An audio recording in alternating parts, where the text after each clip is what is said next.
Hi అండి, నమస్తే అందరికీ. నేను Mayuri. Welcome to my channel. ఇది అరుణాచలం గిరి ప్రదక్షిణ వీడియో అండి.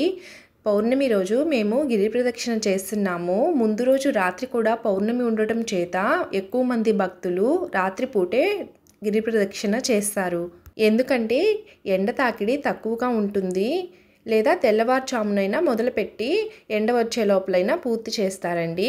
మేము కాణిపాకంలో స్వామివారికి పంచామృత అభిషేకం చేసి ఇక్కడికి బయలుదేరి రావడానికి 11:30-12 అయిందండి. మేము అప్పుడే గిరి ప్రదక్షిణ మొదలు పెట్టాము. ఎందుకంటే లేట్ అయ్యే కొంది పౌర్ణమి ఇది ముగుస్తుంది కదండి, అందుకని లంచ్ కూడా చేయకుండా మేము గిరి ప్రదక్షిణ మొదలుపెట్టాము.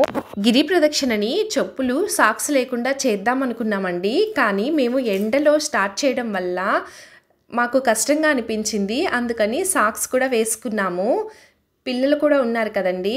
గిరి ప్రదక్షిణ చేయడానికి ఒక్కొక్కరికి ఒక్కో సమయం పడుతుందండి, వారి ఓపికను బట్టి. మాకు పిల్లలు ఉన్నారు, పైగా ఎండగా ఉంది, అందుకని మేము స్లోగానే నడుచుకుంటూ అలాగే అన్ని లింగాలని దర్శించుకుంటూ చేశాము. మాకు ఈవినింగ్ 5 వరకు పట్టిందండి. అందుకని మేము దర్శనాన్ని తర్వాత రోజు ఎర్లీ మార్నింగ్ చేసుకుందామని రూమ్ తీసుకొని రూమ్కి వెళ్ళిపోయాము. స్వామి పంచభూత లింగాలలో అగ్నిలింగం అరుణాచలేశ్వరుడు, అమ్మవారు అపిత కుచలాంబికాదేవి. ఇక్కడి పుష్కరిని అగ్నితీర్థం, బ్రహ్మతీర్థం అంటారు.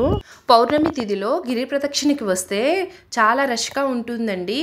మన వెహికల్స్ని లోపలికి కూడా అలో చేయరు. కారును అక్కడే పార్క్ చేసి లోకల్ రెంటెడ్ ఆటోస్ తీసుకొని గుడి దగ్గరికి రావాల్సి వస్తుంది. అదే రిమైనింగ్ డేస్లో వస్తే మన వెహికల్ని టెంపుల్కి దగ్గరగా ఆపి దర్శనం చేసుకోవచ్చు.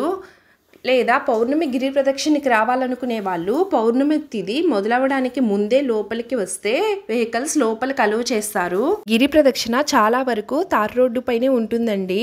చుట్టూ రోడ్డుకి ఇరువైపులా కాలిబాట కూడా వేశారు. ఎక్కువ మంది సూర్యతాపాన్ని తట్టుకోలేక రాత్రిపూట లేదా తెల్లవారుజామున చేస్తారు. రవణాశ్రమానికి 2 కిలోమీటర్ల దూరం వెళ్ళిన తర్వాత కుడివైపుకు తిరిగి రోడ్డుకి మధ్యలో వినాయకుడి గుడి వస్తుందండి. అక్కడి నుంచి ఆ అరుణాచలాన్ని చూస్తే నందిలాగే కనిపిస్తుంది. గిరి ప్రదక్షిణ మొత్తం 14 కిలోమీటర్లు ఉంటుంది. అందులో 8 లింగాలను మనం దర్శించుకుంటూ వెళ్ళాలి. అరుణాచలం గిరి ప్రదక్షిణ మహోన్నత ఫలితాన్నిస్తుంది. మేము దర్శనానికి క్యూ లైన్లోకి వచ్చామండి. ఫోను ఇక్కడ లోపలికి అలో చేస్తారు, కానీ వీడియోస్ అవి తీయడానికి వీల్లేదు. ఆ రోజు కూడా రష్ ఎక్కువగానే ఉంది. మాకు 2 అవర్స్ దర్శనానికి సమయం పట్టింది. ఆ నెల్లూరు నుంచి ప్రతి పౌర్ణమికి గిరి ప్రదక్షిణకి వచ్చే వాళ్ళు కూడా చాలామంది ఉన్నారండి. ఇక్కడ దర్శనం టికెట్స్, అలాగే స్వామివారికి అమ్మవారికి సేవా టికెట్స్ కొన్ని అవైలబుల్ ఉన్నాయండి. కానీ మేము అభిషేకం టికెట్ కోసం ట్రై చేశాము, అవి దొరకలేదు. ఆన్లైన్లోనే అభిషేకం టికెట్స్ బుక్ చేసుకోవచ్చండి. కానీ మన తిరుమలలో లాగా ఇక్కడ అభిషేకం టికెట్స్ ఒక పర్టికులర్ టైం అండ్ డేట్లో రిలీజ్ చేయరు. అప్పుడప్పుడు స్లాట్ లాగా డివైడ్ చేసి అప్లోడ్ చేస్తూ ఉంటారు. మనం అప్పుడప్పుడు 15 మినిట్స్కి ఒకసారి చెక్ చేసుకొని బుక్ చేసుకోవచ్చు. అభిషేకం టికెట్ 2500 అలా ఉంటుందండి. చాలా అద్భుతంగా జరుగుతుంది. 50 మినిట్స్ స్వామి దగ్గరే గర్భాలయంలో ఉండే ఛాన్స్ దొరుకుతుంది. అలాగే లోపల గర్భాలయంలో చాలా వేడిగా ఉంటుందండి, చెమటలు ఎక్కువగా పోస్తాయి. ఆయన అగ్నిలింగం కదండి, ఇదే అందుకు తార్కాణం.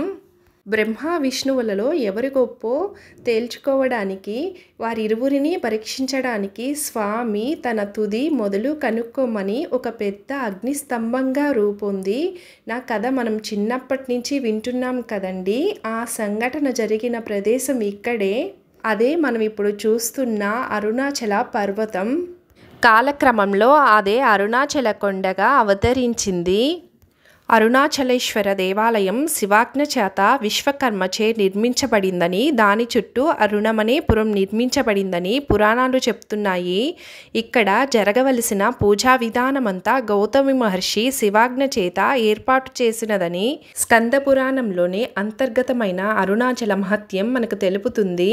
మేము స్వామివారి దర్శనం తర్వాత మోక్ష మార్గం దగ్గరికి వచ్చాము. ముందు రోజు చాలా పెద్ద క్యూ ఉన్నిందండి పౌర్ణమి అవ్వడం వల్ల. మేము అందుకని మోక్ష మార్గం మిస్ చేసి ముందుకు వెళ్ళి గిరి ప్రదక్షిణ పూర్తి చేసిన తర్వాత మార్నింగ్ దర్శనం చేసుకున్న తర్వాత మోక్ష మార్గం దగ్గరికి వచ్చి మోక్ష మార్గం దాటాము. మేము ఇక్కడి నుంచి వెల్లూరు గోల్డెన్ టెంపుల్ వెళ్ళాము. బిఫోర్ మేము కాణిపాకం అభిషేకం వీడియో కూడా అప్లోడ్ చేశాను. ప్లీజ్ వీడియోస్ అన్నీ ఒకసారి చెక్ చేసి చూడండి.